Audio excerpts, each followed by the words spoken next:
Side சத்தியம். Shankar sir இந்த கேரக்டருக்குள்ள இன்டெப்தா போய் எந்த அளவுக்கு ரிசர்ச் பண்ணி இந்த கேரக்டர் டிசைன் பண்ணியிருக்காருன்னா, நம்மலாம் சைடு கோடு எடுப்போம் பார்த்தீங்களா, அந்த கோடு அக்கார்டிங் டு சைடு சத்தியம் சென்டர் கூட எடுத்து மண்டைக்கு நடுவில் ஒரு குறுக்க கோடு போட்டு சைடு சத்தியத்தை டிசைன் பண்ணியிருக்காரு. அதாவது சங்கர் சார் என்ன சொல்ல வர்றாருன்னா, சைடு சத்தியம் தலைவரத்தை கூட சைடு கோடு போட்டு தான் வருவாருங்கிற மாதிரி சொல்லியிருக்காப்ல. அது ஒன்றும் இல்லை, சைடு சத்தியம் ஒரு வேலை தேட்டருக்கு போயிட்டு இன்டர்வல்ல உச்சா போகும்போது வாஷ் பேஷன்ல அடிக்கிறதுக்கு பதிலாக பக்கத்தில் இருக்கிற மேல சைடில் அடிப்பாரோ.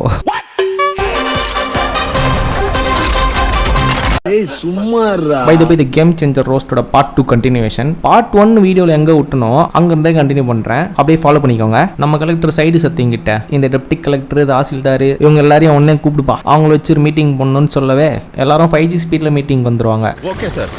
ஆந்திராவில் இருக்கிற மேஜர் பிரச்சனைய முக்கிய புள்ளிங்கெல்லாம் உடனே கூப்பிடு அப்படின்னு கவர்மெண்ட் ஆபீசர் கிட்டலாம் சொல்லுவாரு. சரி சார், ஒரு வாரத்தில் லிஸ்ட் குத்துறேன் சார். சாரோட ப்ரமோஷன் ஒரு 1 இயருக்கு நிறுத்தி. டே லூஸ் பையிலே, ஒரு வாரத்தில் திறந்தா சொன்னேன். உனக்கு என்னடா ஊர்ல இருக்க முள்ள மாதிரிங்களாம் ஒன்னா கூட்டணும், அவள் தான்டா இரா வர வைக்கிறேன். அப்படியே மணல் கடத்தல் மாஃபியா கேங்கு, அரிசி மண்டி கொள்ளக்காரன், பெரிய பெரிய மால் கட்டி பைக் பார்க்கிங்கே 300 ரூபா டோக்கன் போடுறவன், இந்த மாதிரி நாட்டில் இருக்கிற கொள்ளக்காரங்க எல்லாரையும் ஒன்னா வர வச்சிருப்பாப்ல. அப்போ நம்ம கலெக்டர் ஒரு கதை சொல்லுவாரு. வயிறு முட்டை 10 கவனை திங்கிற யானையோட ஒரு கவனத்தை குத்தா அது லட்சக்கணக்கான எறும்புகளுக்கு ஆகாரமா இருக்கும். அந்த மாதிரி நீங்களும் உங்களோட இல்லீகல் பிசினஸ்லாம் கம்மி பண்ணீங்கன்னா நல்லா இருக்கும்னு.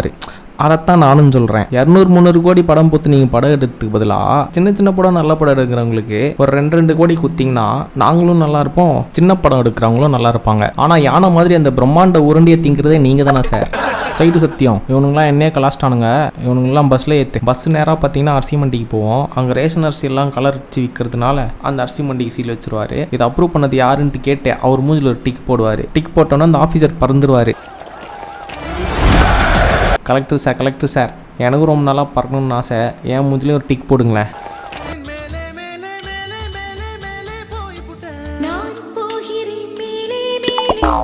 ஹாய் மாப்பிள்ள, நான் தான்டா வானத்துல இருந்து. அடுத்து கலெக்டர் வண்டி பார்த்தீங்கன்னா ஸ்ட்ரைட்டாக மாலுக்கு போவோம். அந்த மாலுக்குள்ளார ஃபயர் இன்ஜின் போக முடியாதனால ஒட்டுமொத்த பில்டிங்குமே பார்த்தீங்கன்னா அடுத்த 10 நிமிஷத்தில் டுமில்னு வெஞ்சிரும். உள்ளுக்குள்ளே எத்தனை பேர் கார் பார்க்கிங் பண்ணியிருப்பான், உள்ளுக்குள்ளே எவ்வளோ ப்ராப்பர்ட்டி இருக்கும், எதுவுமே எவகேட் பண்ணாமல் கொஞ்ச நேரத்திலே பில்டிங்கை வெடிக்க விட்டுருவாரு.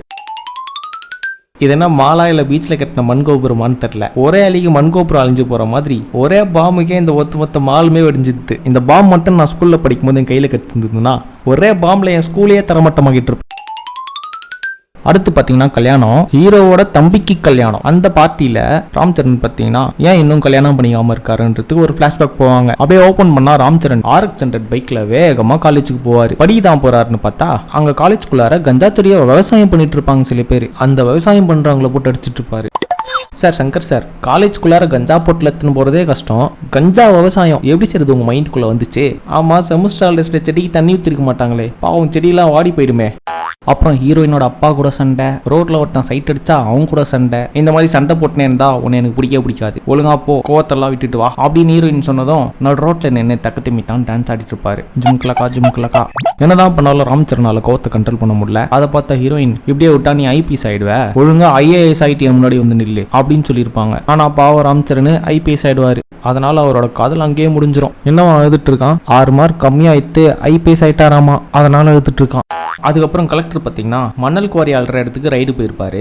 ரைடு போன இடத்துல ரைடு பண்ணாம கார் மேல காலை போட்டு பத்துன்னு நைட்டு ஃபுல்லா உட்கார்ந்து இருப்பாரு. அந்த பக்கம் ரவுடி அங்கம் பார்த்தீங்கன்னா லாரியில டார்ச் வச்சுன்னு வெயிட் பண்ணிட்டு இருப்பாங்க. அப்படியே பார்த்தா விடிஞ்சிரும். விடிஞ்சதுக்கு அப்புறம் ராம் சரண் பல்லுலி டிஃபன்லாம் சாப்பிடுவாரு. இந்தாங்க பாவா சொம்பு, அப்படி ஒதுக்குப்புறமா போயிட்டு வேலையை முடிச்சுட்டு வந்துருங்க.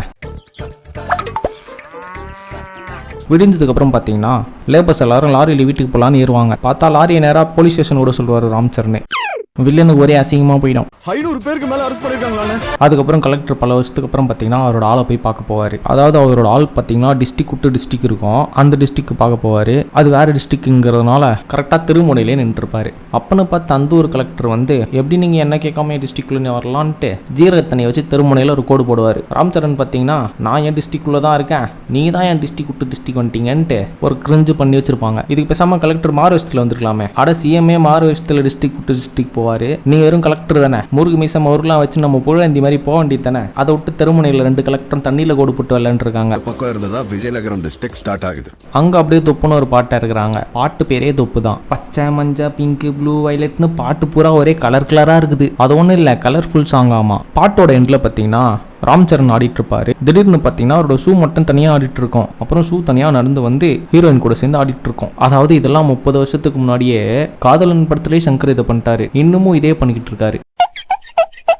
அப்புறம் கலெக்டர் பார்த்தீங்கன்னா அவரோட ஆளை பார்க்கறதுக்கு வருவார். அங்கே பார்த்தீங்கன்னா ஒரு பாட்டி கழுத்து சுளிக்கின்னு உட்காந்துட்டு இருக்கோம். அது யாருன்னு பார்த்தா நம்ம அஞ்சலி. இதுதான் காரணம் படம் ஃப்ளாப்பாக. அஞ்சலியை எப்படி யூஸ் பண்ணிருக்க வேண்டியது அங்கே பாருங்க. அஞ்சலியும் வரலட்சுமியை வச்சு பொங்கல் வின்னர் நான் தான்ட்டு சுந்தர் சி சொல்லிட்டு போயிட்டாரு. சங்கர் சார் அஞ்சலியை யூஸ் பண்ண தெரியாம ஆயாரோல்லாம் கொடுத்து படத்தையே குழப்பி விட்டுருக்காரு. அப்படியே அஞ்சலியை பார்த்தீங்கன்னா சிஎமோட மாநாடுக்கு கூப்பிட்டு போயிருப்பாங்க. அங்கே எஸ்.ஜே. சூர்யா அஞ்சலியை தாக்க, ராம் சரண் எஸ்.ஜே. சூர்யாவை தாக்க, அங்கே ஆந்திரா சிஎம் அஞ்சலியை பார்த்ததும் அவருக்கு உடம்புலாம் ஒரு மாதிரி வடவடன்னு ஆகி மறுபடியும் போய் ஐசியில் பத்துருவாரு. இந்த வாட்டி பார்த்தீங்கன்னா எஸ்.ஜே. சூர்யா அவங்க அப்பாவை ஹாஸ்பிட்டலே போட்டு தள்ளுவாரு சிஎம் பதவிக்காக. சிஎம் பார்த்தீங்கன்னா அவரோட கடைசி ஆசையா என்ன சொல்லியிருப்பாருன்னா, எனக்கு கலெக்டர் தான் கொல்லி போடணும்னு சொல்லிருவாரு. அதனால ராம் சரணை பார்த்தீங்கன்னா கொல்லி போடுறதுக்கு ஹெலிகாப்டரில் கூட்டிட்டு வருவாங்க. வழக்கம் போல ஹெலிகாப்டரில் ஏறும்போது பார்த்தீங்கன்னா தலைவன் கட் பண்ணின்னு போட்டுன்னு இருப்பான். அப்படியே லேண்ட் ஆகும்போது பார்த்தீங்கன்னா மறுபடியும் டிப் டாப்பாக இறங்குவார். சிஎம் ஏன்ப்பா ஒன்றை கொல்லி போட சொல்கிறாரு, அதானப்பா தெரிஞ்சுக்கணும். வாப்பா ஃப்ளாஷ்பேக்கை சொல்கிறேன், அதுக்கு தான்ப்பா இந்த படத்தில் நான் இருக்கேன். சிஎம் ஆக வேண்டிய அவங்க அப்பாவை போட்டு தள்ளிட்டு தோ இந்த கட்டையில் போகிறவன் சிஎம் ஆகிட்டான். இவ்வளோ தான்ப்பா ஃப்ளாஷ்பேக்கு. இந்த ஃப்ளாஷ்பேக்கை சொல்கிறதுக்கு தான்ப்பா நான் படத்தில் இருக்கேன். என் வேலை முடிஞ்சிச்சு, நான் வரட்டா. அப்புறம் பார்த்தீங்கன்னா நம்ம எஸ்.ஜே. சூர்யா சிஎம் ஆகிடுவார். சிஎம் ஆன 1 ஹவர்லேயே பார்த்தீங்கன்னா ராம் சரண் எலெக்ஷன் ஆஃபீஸராக வந்து எலெக்ஷன் அறிவிச்சிருவார். அப்போ தான் ராம் சரணும் எஸ்.ஜே. சூர்யா 1-to-1 மீட் பண்ணிப்பாங்க. அப்போ தான் நம்ம எல்லாரும் ஆவலாக எதிர்பார்க்குற அந்த டைலாக் வரும். கலெக்டர் சார் நானும் உங்க கூட சேர்ந்து ஒரு வாட்டி அன்பிரடிக்டபிள் சொல்லிக்கிறேன், வாங்க சேர்ந்து சொல்லலாம். அன்பிரடிக்டபிள் ஐயோ ஜாலியாக இருக்கே. அதுக்கப்புறம் பார்த்தீங்கன்னா எலெக்ஷன் வந்துடும். பணத்தை மக்களுக்கு ஓட்டுக்கு லஞ்சமாக தரத்துக்கு பணத்தை லாரியில் டிரான்ஸ்ஃபர் பண்ணிட்டு இருப்பாங்க.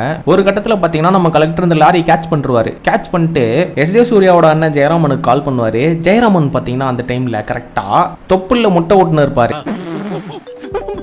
ஜெயராமனும் பார்த்தீங்கன்னா அந்த ஃபோன் அட்டன் பண்ணி தொப்புள் மேலே வச்சு வீடியோ கால் பேசுவார். எனக்கு என்னமோ பார்த்தீங்கன்னா சங்கர் சாருக்கு இந்த தொப்புள்ள சில்மிஷம் பண்ணுறது ரொம்ப பிடிக்கும் போல. எப்படி சொல்கிறேன்னா, இந்த படத்தில் இங்கே தொப்புள்ள வச்சு வீடியோ கால் பண்ணுறாரா, இதே மாதிரி தான் இந்தியன் 2ல தொப்புள்ள வச்சு கோல்டன் ஆமையை விட்டுன்னு இருப்பாரு.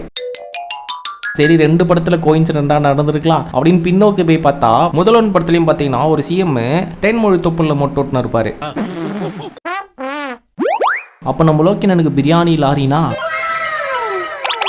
அப்போ நம்ம சங்கர் சாருக்கு தொப்புள்னா வீக்னஸ் போலையே. நீங்க வேணா நோட் பண்ணிக்கோங்க, இந்தியன் 3ல ஒரு தொப்புள் காட்சி கண்டிப்பா இடம் பெற்றோம். அப்புறம் ஜரகண்டி பாட்டுல பாத்தீங்கன்னா மறுபடியும் சங்கர் சாருக்கு செட் ப்ராப்பர்ட்டி எவ்வளவு முக்கியம்னு இந்த பாட்டுல சொல்லியிருக்காரு. அதாவது பின்னாடி செட்ல இருக்கிற செடியை கூட ஆட வச்சிருக்காரு. இதே மாதிரி தான் இந்த செடி ஆடுற மாதிரி இன்ட்ரோ சாங்ல சிக்னல் லைட்லாம் எரிய வச்சு ஆட வச்சிருப்பாரு. அப்புறம் ராம் சரணுக்கும் எஸ்.ஜே. சூர்யாவுக்கும் கிளைமேக்ஸில் ஒரு 1-to-1 வச்சு ஒரு சுத்தியத்து எஸ்.ஜே. சூர்யா மண்டியில் தொப்புன்னு அடிக்கிற மாதிரி அடிச்சு அடிக்காம விட்டுருவாரு. அப்படியே அங்கே படம் முடியும். இந்த மாதிரி படம் எங்கே ஆரம்பிச்சு எங்கே முடியுதுன்னு தெரியாமல் ராம் சரண் IPSலேருந்து ஐஏஎஸ்லேருந்து இப்போ சிஎம் ஆக்கி படத்தை முடிச்சு விட்டுருப்பாரு. இந்த படத்தில் சங்கர் ஃபுல் ஃபோக்கஸில் வச்சு இந்த கேரக்டர் என்னன்னு பார்த்தீங்கன்னா சைடு சத்தியம் தான். எப்படின்னா நமக்குலாம் சைடு பாக்கெட் செஸ்ட்டில் சைடில் இருக்கும்ல, ஆனால் அக்கார்டிங் டு சைடு சத்தியம் சைடு பாக்கெட்டுன்றது சைடு ஷோல்டரில் இருக்குது. அவரோட மண்டையில் இருக்கிற வகுடு எப்படி சைடாக இருக்கோ அந்த மாதிரி சைடு பாக்கெட்டும் சைடில் இருக்குது. இது ஒன்றத்தை தான் சங்கர் அவர்கள் ரொம்ப டீட்டெயிலிங் பண்ணி எடுத்திருக்காரு படத்தில். ஏய் சும்மாறா, உன்னை விட்டு தானடா போட சொன்னேன்.